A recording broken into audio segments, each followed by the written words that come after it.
काबिल एहतराम असातिज़ा, आज हमने बच्चों को दाल के ख़ानदान का आखिरी हर्फ ज़ाल ज़ाबी करवा दिया।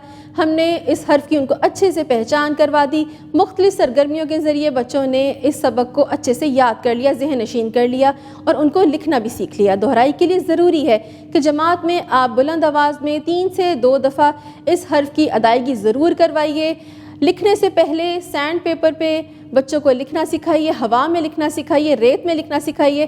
फ्लैश कार्ड्स के ज़रिए बच्चों को तस्वीर ज़रूर दिखाएं ताकि इस हर्फ की बच्चों को अच्छे से पहचान हो सके। इसके अलावा QR कोड को स्कैन करके इसके मुतालिक वीडियोस दिखाइए। स्टीम एजुकेशन की सरगर्मियाँ बच्चों को लाजमी करवाइए।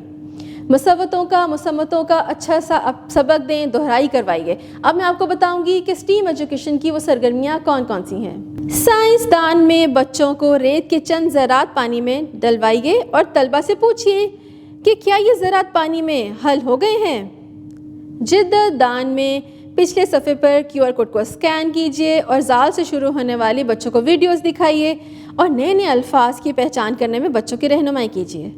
तामीरदान में प्लेडो की मदद से अपने इर्द गिर्द मौजूद हर्फ ज़ाल से शुरू होने वाली कोई भी चीज़ बनाने में बच्चों की रहनुमाई कीजिए।